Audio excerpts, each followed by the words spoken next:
Dear Patriots, please subscribe to our patriotic channel. Like and share this video so your friends can see it. Thank you. Trump goes scorched earth on FBI spy campaign. President Trump unleashed on the FBI's infiltration of his campaign Tuesday evening in a pair of tweets. The president said, "Follow the money. The spy wasn't there to find Russian collusion, he was there to help crooked Hillary win the election." President Trump, please never stop tweeting. President Trump lit up Twitter Tuesday evening after he tweeted what we are all thinking: the spies infiltrated his campaign for political purposes to help Hillary Clinton win the election. Trump tweeted, "If the person placed very early into my campaign wasn't a spy put there by the previous administration for political purposes, how come such a seemingly massive amount of money was paid for services rendered, many times higher than normal?" Trump then slams crooked Hillary, "Follow the money. The spy was there early in the campaign and yet never reported collusion with Russia, because there was no collusion. He was only there to spy for political reasons and to help crooked Hillary win, just like they did to Bernie Sanders, who got duped." The informant, Stefan Halper, was paid a total of $411,575 in 2016 and 2017 for work with the U.S. government that included spying on the Trump campaign. It was a lucrative business for Stefan Halper. Now the Democrats are in spin mode. They went from "there was no spy inside of Trump's camp" to "the informant was there to help protect Trump against the Russians." Former DNI chief James Clapper is claiming embedding spies is a standard investigative practice. Hillary Clinton wanted to spy on her political opponent and she accomplished her goal with help from Obama's weaponized intel agencies. President Trump is right, Spygate is worse than Watergate. Earlier Tuesday, President Trump told reporters, "If they had spies in my campaign, that would be a disgrace to this country." Dear Patriots, please subscribe to our patriotic channel. Like and share this video so your friends can see it. Thank you. There may be an impeachment in the works. And it could be Obama. President Trump is tired of playing games with the deep state. Finally, on Sunday afternoon, President Donald Trump posted a tweet, saying that he is ordering the Justice Department to investigate whether the Obama administration spied on his 2016 presidential campaign. "I hereby demand, and will do so officially tomorrow, that the Department of Justice look into whether or not the FBI/D.O.J. infiltrated or surveilled the Trump campaign for political purposes, and if any such demands or requests were made by people within the Obama administration," the president said in a tweet. Far-left hack and historian John Meacham said Monday that he thinks impeachment will be the season finale to President Trump's time in office. Meacham made the courageous announcement on the Morning Joe echo chamber on Monday. But on Sunday night, Tom Fitton from Judicial Watch tweeted out to President Donald Trump that Barack Obama could still be impeached and barred from public office ever again. On Monday morning, President Trump tweeted this out on his predecessor. The Wall Street Journal asks, "Where in the world was Barack Obama?" A very good question. The treasonous MSM also needs somehow to be made to pay a price. Many of them knew what the Democrats were doing and were quite happy to help them do it. Do you think that Obama should answer for this huge scandal? Scroll down to leave a comment below. Dear Patriots, please subscribe to our patriotic channel. Like and share this video so your friends can see it. Thank you. Former CIA director threatened Trump. As you can all recall, former CIA Director John Brennan has been staunch Obama supporter and a harsh critic of President Trump since he took office.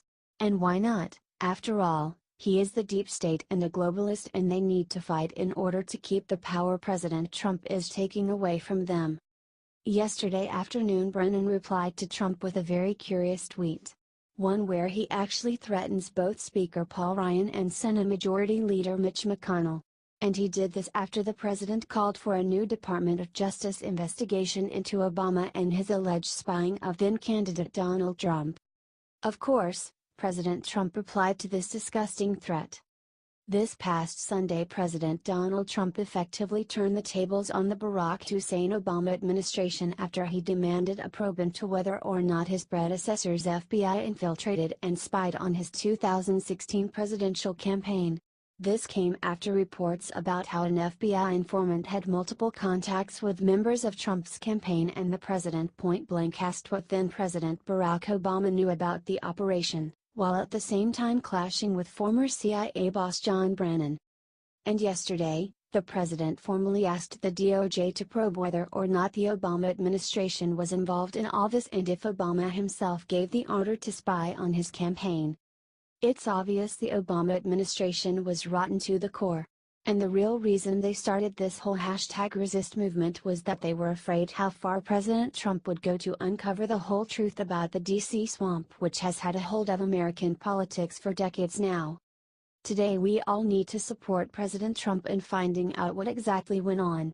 Because if President Obama did authorize a private American citizen to be spied on, then he should be tried for this crime.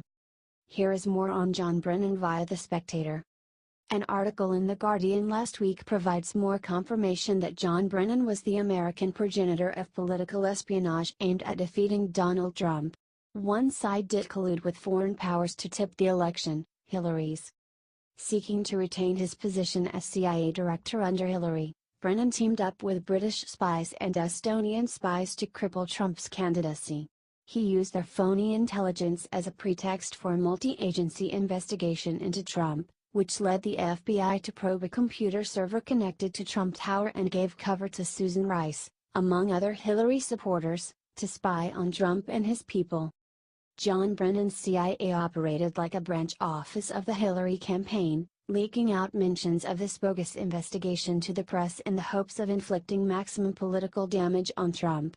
An official in the intelligence community tells TASS that Brennan's retinue of political radicals didn't even bother to hide their activism, decorating offices with Hillary for President cups and other campaign paraphernalia. A supporter of the American Communist Party at the height of the Cold War, Brennan brought into the CIA a raft of subversives and gave them plum positions from which to gather and leak political espionage on Trump.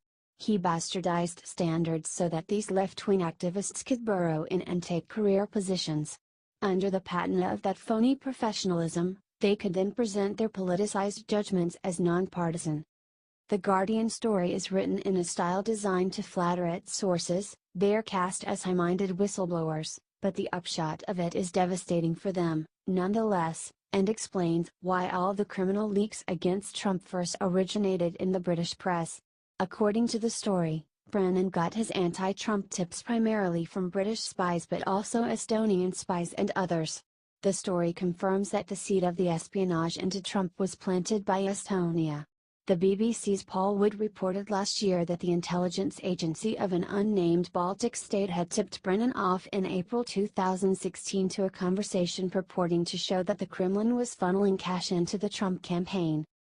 Any other CIA director would have disregarded such a flaky tip, recognizing that Estonia was eager to see Trump lose. Its officials had bought into Hillary's propaganda that Trump was going to pull out of NATO and leave Baltic countries exposed to Putin.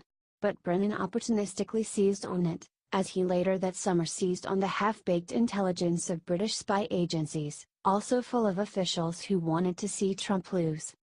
The Guardian says that British spy head Robert Hannigan passed material in summer 2016 to the CIA chief, John Brennan. To ensure that these flaky tips leaked out, Brennan disseminated them on Capitol Hill. In August and September of 2016, he gave briefings to the Gang of Eight about them, which then turned up on the front page of the New York Times. All of this took place at the very moment Brennan was auditioning for Hillary. He desperately wanted to keep his job and despised Trump for his alleged Muslim ban, a matter near and dear to Brennan's heart. Not only was he an apologist for the Muslim Brotherhood, but Brennan's Islamophilia dated to his days in college, when he spent a year in Cairo learning Arabic and taking courses in Middle Eastern studies. He later got a graduate degree with an emphasis in Middle Eastern studies. In 1996, his ties to the Islamic world tightened after he became the CIA's station chief in Riyadh, Saudi Arabia. He once recalled that during a 25-year career in government, I was privileged to serve in positions across the Middle East, as a political officer with a State Department and as a CIA station chief in Saudi Arabia. In Saudi Arabia, I saw how our Saudi partners fulfilled their duty as custodians of the two holy mosques of Mecca and Medina. I marveled at the majesty of the Hajj and the devotion of those who fulfilled their duty as Muslims by making that privilege, that pilgrimage. Out of this Islamophilia came a special dislike of Michael Flynn, who had planned to rip up the Obama-era reset with Muslim countries. Furious with Flynn for his apostasy from political correctness, Brennan and other Obama aides couldn't resist the temptation to take him out after rifling through transcripts of his calls with the Russian ambassador. They caught him in a lie to Mike Pence and made sure the press knew about it. Were the media not so completely in the tank for Obama and Hillary, all of this political mischief would make for a compelling 2016 version of All the President's Men. Instead, the public gets a steady stream of Orwellian propaganda about the sudden propriety of political espionage. The headline writers at Pravda couldn't improve on this week's official lie, tweeted out by the Maggie Habermans. Susan Rice did nothing wrong, say both Dem and Republican House aides. Liberals pompously quote the saying, "The bigger the lie, the more it will be believed," even as their media enshrine it. Historians will look back on 2016 and marvel at the audacity of its big lie, whispers of an imaginary Trump-Russia collusion that wafted up from the fever swamps of a real collusion between John Brennan and foreign powers seeking Trump's defeat. HT Patriot Journal. Dear Patriots, please subscribe to our patriotic channel. Like and share this video so your friends can see it. Thank you. Bombshell report: multiple FBI moles tried to infiltrate Trump's campaign. We know one FBI mole was working within the Trump campaign to spy for the feds. However, a new bombshell report claims that it was not just one mole. As a matter of fact, multiple moles attempted to infiltrate the campaign, according to former Trump campaign aide Michael Caputo. From Washington Examiner. Republican consultant and former Trump campaign aide Michael Caputo on Monday claimed there were multiple government informants linked to the Trump campaign and believes he was approached by another source. "Let me tell you something that I know for a fact," Caputo said during an interview on Fox News Monday. "This informant, this person, who they tried to plant into the campaign, he's not the only person who came into the campaign. And the FBI is not the only Obama agency who came into the campaign. I know because they came at me," Caputo added. "And I'm looking for clearance from my attorney to reveal this to the public. This is just the beginning." Caputo suggested former Director of National Intelligence James Clapper and others would be penalized for their involvement as a result. "When we finally find out the truth about this, Director Clapper and the rest of them will be wearing some orange suits," Caputo continued. Clapper appeared on CNN Monday and said he believed a FBI source was likely tasked with looking at the Trump campaign to protect it from foreign influence. "I wish the president was aggressive about doing something about the Russians undermining us as he is about this informant," he said, before adding the source may now be at risk. Former DNI James Clapper: "I wish the president was aggressive about doing something about the Russians undermining us as he is about this informant." The comments come as multiple media reports identified Stefan Halper, an American who worked at Cambridge University, as an FBI informant who met with multiple members of the Trump campaign, including campaign advisors Carter Page and George Papadopoulos, and campaign co-chair Sam Clovis. Trump has accused the FBI of placing a spy in his campaign and urged the Justice Department on Sunday to launch a probe into whether the FBI/D.O.J. infiltrated or surveilled the Trump campaign for political purposes. White House Press Secretary Sarah Sanders revealed earlier Monday the Justice Department has asked the Inspector General to expand its current investigation to include any irregularities with the Federal Bureau of Investigations or the Department of Justice's tactics concerning the Trump campaign.